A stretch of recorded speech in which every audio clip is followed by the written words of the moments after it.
شروع کرتا ہوں اللہ پاک کے نام سے جو نہایت مہربان اور رحم کرنے والا ہے۔ ینگ جرنلسٹ پریس کلب کے پلیٹ فارم سے ہم نے ایک پروگرام شروع کیا ہے۔ اس حوالے سے آج میں ایک شخصیت سے آپ کی ملاقات کروانا چاہتا ہوں۔ وہ شخصیت کسی تعارف کی محتاج نہیں، لیکن ہم لوگ چاہتے ہیں کہ ان کے معاملات، جو نجی معاملات، یا جس طرح وہ لوگوں کے فیصلے کرتے ہیں، یا جس طرح وہ لوگوں کے چھوٹے چھوٹے مسائل حل کرتے ہیں، وہ میڈیا کے ذریعے آپ لوگوں کے سامنے رکھے جائیں۔ میری مراد سینئر وائس چیئرمین بین المذاہب امن کمیٹی پاکستان اور تاحیات سرپرست اعلیٰ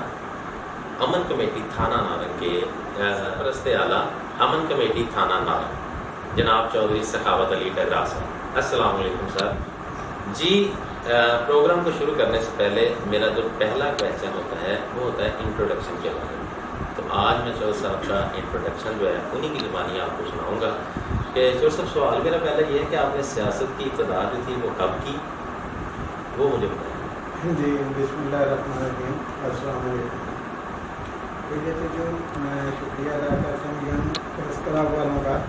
کہ انہوں نے یہ جو پروگرام ہمارے تھانے نارنگ کی سطح پر شروع کیا ہے، یہ بہت اچھا پروگرام ہے، لوگوں کو مسائل اجاگر کرتے ہیں۔ میں نے ایک دو پروگرام آپ کے رکھے ہیں،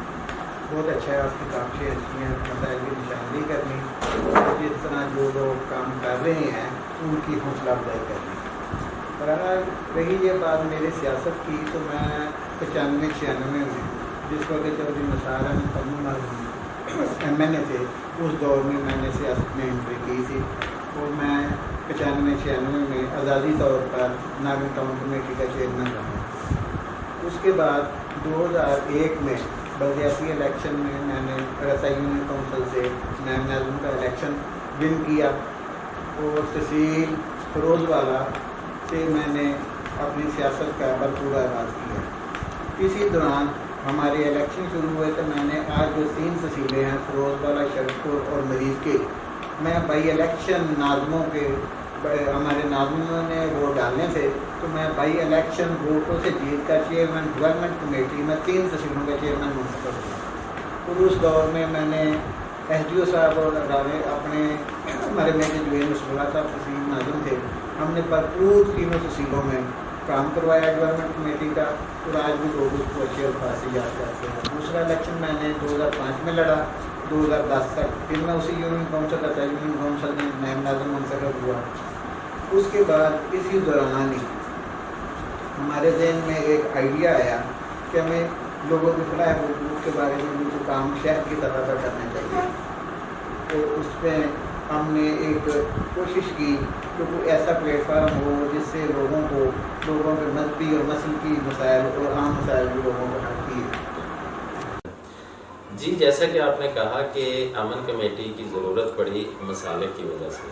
تو مسالک میں جیسے آپ نے دیکھا کہ پیچھے فرقہ واریت کی وجہ سے ایک تو پیچھے بھی واقعات ہوئے ہیں، ان واقعات کو حل کرنے کے لیے امن کمیٹی تھانہ نارنگ نے کیا اقدامات کیے ہیں وہ ذرا کائنڈلی ہمیں بتائیے گا، اور کوئی ایک دو پرومیننٹ واقعہ اگر آپ شیئر کرنا چاہیں تو وہ ضرور کریں۔ جی ہاں، ضرور جی۔ امن کمیٹی نے، ہم نے تمام لوگوں نے بیٹھ کر یہ طے کیا ہوا ہے کہ بین المذاہب اور بین المسالک سطح پر اگر کوئی فرقہ اپنی وائلیشن کرتا ہے تو اس کے ذمہ دار امن کمیٹی کے نمائندے ہوں گے، ان کو حل کرنا ان کی ذمہ داری ہوگی۔ اس طرح ہمارے کافی زیادہ پچھلے 10-12 سال میں ہم نے جس طرح یہ گرجے کا مسئلہ تھا مالا محمد پورے میں، ہم نے وہ بھی حل کروایا تھا، وہ پچھلے 30 سال سے تھا۔ وہ ایف جی کالونی میں گرجے کا مسئلہ تھا، وہ بھی امن کمیٹی نے حل کروایا۔ بورے اور گاؤں میں مسئلہ تھا 2 فریقوں کا، سنیوں اور دیوبندیوں کا، وہ بھی ایس پی صاحب بھی اس وقت کے تشریف لائے تھے، وہ بھی امن کمیٹی گئی تھی۔ کوٹ عبداللہ میں ہوا تھا، چکرالی میں ہوا تھا، کالا سے گاؤں میں جا کر ہم نے کیا ہے۔ بہت زیادہ ہمارے اس طرح کے واقعات ہیں کہ جو امن کمیٹی نے اپنا بھرپور کردار ادا کیا ہے، اور جس جگہ پر ہمیں جانا پڑتا ہے ہم جاتے ہیں، اور جلوسوں کے درمیان جب بین المذاہب جو شدت پسندی ہوئی ہوتی ہے، ہم جا کر اپنا کردار ادا کرتے ہیں، انتظامیہ کے ساتھ مل کر ہم کرتے ہیں۔ پچھلے سال بھی ایک واقعہ تو وجہ اہل تشیع دوست نے کوئی حرکت کی تھی، ہم نے بطور امن کمیٹی میرے بڑے بھائی جو نا صدر ہیں انجمن امامیہ کے، ہم نے اس آدمی کہا کہ اس کے خلاف قانونی کارروائی ہونی چاہیے تاکہ آئندہ سے اس طرح کی شہر پسندی نہ۔ اس سال ابھی تھوڑا جا پچھلے دنوں واقعہ ہوا، اس میں بھی کوئی ایسا مسئلہ بن گیا کہ جو اہل تشیع اور اہل سنت کی دل آزاری ہوئی، جس میں ہمارے ایک دیوبندی بھائی سے ہوئی، وہ بھی مسئلہ امن کمیٹی نے پچھلے ہفتے ہی حل کیا ہے اور انہوں نے اپنی شرمندگی کا اظہار کیا اور آئندہ سے اس طرح کی بات نہ کرنے کا وعدہ کیا امن کمیٹی نے درگزر کر کے اس معاملے کو رفع دفع کر دیا. حالانکہ یہ اتنا بڑا ایشو تھا کہ تمام تھانے نارنگ کی سطح پر تمام اہل تشہیر مرکزی امام بارگاہ میں اپنے جلوس لے کر اکٹھے ہو چکے تھے, لیکن امن کمیٹی نے اپنا کردار اس طرح کا ادا کیا کہ وہ معاملہ بڑے اچھے طریقے سے حل ہو گیا. امن کمیٹی اپنی کوششیں جاری رکھی ہے. امن کمیٹی تھانہ نارنگ کی بنیاد بھی آپ نے رکھی, تو یہ کس سال میں کیا اور اس کی ضرورت کیسے پڑی, کس طرح سے آپ کے ذہن میں یہ آیا کہ ہم اس کو اسٹارٹ کرتے ہیں؟ یہ ہمارے ذہن میں یہ پروگرام 2009-10 کے درمیان بھی آیا کہ ہمیں ایک ایسا پلیٹ فارم ہونا چاہیے ہمارے نارنگ شہر کی سطح پر جس میں ہمارے مذہبی مسائل جو ہیں نا, لوگوں کے رواداری اور لوگوں کے تعلقات اچھے اور فرقہ واریت کا کنٹرول پایا جائے. اور اس کے بارے میں ہم نے کچھ دوستوں کے ساتھ مل کر میٹنگیں کی اور پہلا ہمارا پروگرام 2009 میں جامعہ مسجد نورانی میں منعقد ہوا. اس میں ہمارے کوئی دوست آج دنیا میں نہیں رہے, کچھ موجود ہے. وہاں پر ہم نے امن کمیٹی کا شیڈول طے کیا اور جو آج بھی ہمارا چل رہا ہے. جی, امن کمیٹی کے جیسے کہ آپ نے بتائے ہیں فرائض, تو فرائض میں فرقہ واریت آ گئی, دوسرا آ گیا, اور اس طرح سے آپ جو دوسرے لوگ ہیں جیسے جو کہ مطلب امن کمیٹی میں شامل نہیں ہیں لیکن غریب طبقہ ہے, متوسط طبقہ ہے, جو اپنے پرابلم آپ تک لے کے آتا ہے, تو امن کمیٹی اس کے لیے اس کے کیا فرائض ہیں, کس طرح سے ان کی نگہداشت کرتی ہے؟ جی, پہلے تو ہم نے یہ رکھا ہوا تھا کہ ہم صرف جو ہے نا بین المسالک جو لوگ ہیں ان کے ساتھ ہم مذہبی رابطہ رکھیں گے. اور اس کے بارے میں ہم نے تمام جتنے بھی ہمارے تمام فقہ کے جامعہ ہیں ان جامعہ والوں سے ہم نے ان کے تعاون سے ان کی مرضی سے ہم نے کوئی دوست منتخب کیے تھے کہ وہ اپنے نمائندے دیں. اور چارے مسالہ کے ہمارے پاس نمائندگی بھی موجود تھے. ایک وقت یہ بھی آیا کہ جس طرح آپ نے کویشچن کیا ہے کہ جو عام لوگوں کے مسائل ہیں وہ بھی جب ہمارے ساتھ کوئی رابطہ کرتا ہے اپنے کسی ذاتی مسئلے کے بارے میں, امن کمیٹی سے بھی جو کچھ بھی ہوتا ہے ان کے ساتھ ہم تعاون کرتے ہیں. جی, جیسے امن کمیٹی جو یہ ایک فلاحی تنظیم ہے, تو لوگوں کی فلاح کے حوالے سے جیسے پرابلمز ہوتے ہیں چھوٹے چھوٹے, مطلب بچیوں کی, غریب غربا کی بچیوں کی شادی کرنا کی پرابلم آ جاتی ہے, جیسے فلڈ آ جاتا ہے یا اس طرح سے, یا جیسے پیچھے کرونا تھا, اس حوالے سے جو امن کمیٹی کے جو اقدامات ہیں ان کے اوپر بتائیے گا. جی, وہ اس طرح ہے کہ ہم نے ہماری امن کمیٹی میں علاقے کے موجود شخصیات شامل ہیں اور ہم نے یہ پروگرام رکھا ہوا ہے کہ جس طرح آپ نے کہا کہ فلڈ آ جاتا ہے یا کوئی بچیوں کے معاملات ہوتے ہیں, کسی غریب کا جو آپ پوچھنا چاہ رہے ہیں, ہم کوشش کرتے ہیں کہ ان کی تشہیر نہ کریں تاکہ لوگوں کی اس سے نفس مجروح نہ, جس طرح کچھ ہمارے ساتھی کرتے کچھ ہیں وہ بناتے کچھ ہیں. الحمدللہ ہم نے جو کچھ کیا ہے فلڈ میں, کرونا میں, وہ کسی غریب غربت مطلب وہ ہمارا خدا جانتا ہے یا ہم جانتے ہیں یا وہ لوگ جانتے ہیں. ہم اس کی تشہیر کسی کو بدنام نہیں کرنا چاہتے, کسی کی عزت سے نفس مجروح نہیں کیا گیا. ہم اپنی حیثیت سے مطابق جو کچھ بھی ہم سے اب بھی ہوتا ہے ہم نے کبھی نہ نہیں کی کسی نے. اچھا, یہ جو امن کمیٹی ہے اس کی نمائندگی کا پروسیجر تھوڑا سا ہمیں بتائیں کہ اس کی نمائندگی کس طرح سے ہوتی ہے. مجھے پتہ چلا ہے کہ 1 سال بعد جو ہے نا آپ اس کو ریشیپ کرتے ہیں, جیسے جنرل سیکرٹری ہے, صدر ہے, اور اس کے ساتھ مطلب دوسرے عہدیداران ہیں, یہ شفل ہوتے ہیں. وہ ذرا بتائیں اس کی نمائندگی کس طرح سے ہوتی ہے اور کس طرح سے ری شفلنگ ہوتی ہے اس کی. اس کا بھی ہم نے یہ بنایا ہوا شیڈول ہم نے کہ ہر 1 سال کے بعد جو صدارت ہے نا کسی ایک مسئلے کو ہم دے دیتے ہیں.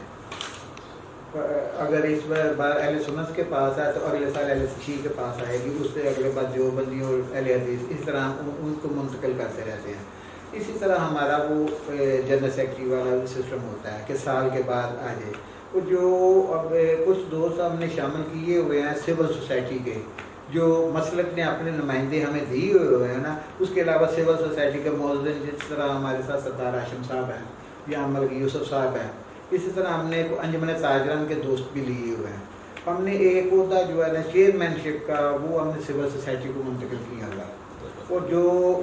صدارت کا عہدہ ہے وہ ہم نے مسلک کو دیا ہوا ہے. مین ہوتا صدارت کا ہے، دوسرے آزادی ہوتے ہیں، لیکن ہم جو کچھ بھی کرتے ہیں تمام باہمی رضامندی سے جو بھی ہوتا ہے وہ کام کرتے ہیں۔ جس وقت انتظامیہ کو امن کمیٹی کی ضرورت پڑتی ہے، جس طرح ابھی یہ محرم کا آ گیا ہے، یا کسی وقت کوئی فرقہ واریت ہو جاتی ہے، کسی گاؤں میں کوئی مسئلہ بن جاتا ہے، تو امن کمیٹی اپنا بھرپور کردار ادا کرتی ہے اور ہم انشاءاللہ سارا جوائنٹ ہو کر کام کرتے ہیں۔ ایک سوال جو اکثر ہر جو ہے نا شہری پوچھنا چاہتا ہے، کوئی بھی فلاحی تنظیم ہے، اس کو ہم نے دیکھا ہے کہ جب بھی کوئی نیا ایس ایچ او آتا ہے تو اس کے ساتھ ملاقات کے لیے تو پہنچ جاتے ہیں، فوٹو سیشن تو ہوتا ہے، لیکن جو عوام کے مسائل ہیں جیسے یہ کورنگل فارم پارک ہے، ریلوے اسٹیشن ہے، اس کے ساتھ لڑکیوں کا کالج ہے، یہ واپڈا ہے، سوئی گیس ہے، ٹیلی فون ایکسچینج ہے، اتنے سارے پرابلمز ہیں، کبھی ان کے ہیڈ کے ساتھ آپ لوگوں کوئی بھی مطلب تنظیم ہے اس نے ملاقات نہیں کی، اس کے بارے میں بتائیے گا، اس کی کوئی خاص وجہ؟ دیکھیے جی بات یہ ہے کہ جو ہمارا کلچر بن چکا ہے نا، اس کے بارے میں آپ کو تو بہتر پتہ ہے کہ جس طرح لوگ یہ اپنی تشہیر کرنا چاہتے ہیں، بالکل آپ کا کویشچن ٹھیک ہے، دوسرے ہیڈ سے بھی ملاقات ہونی چاہیے اور ان کو عوام کے جو مسائل ہیں وہ بھی بتانے چاہیے، جس طرح ہمارا ہاسپٹل کا نظام ہے یا ہمارا ٹاؤن کمیٹی کا جو سسٹم ہے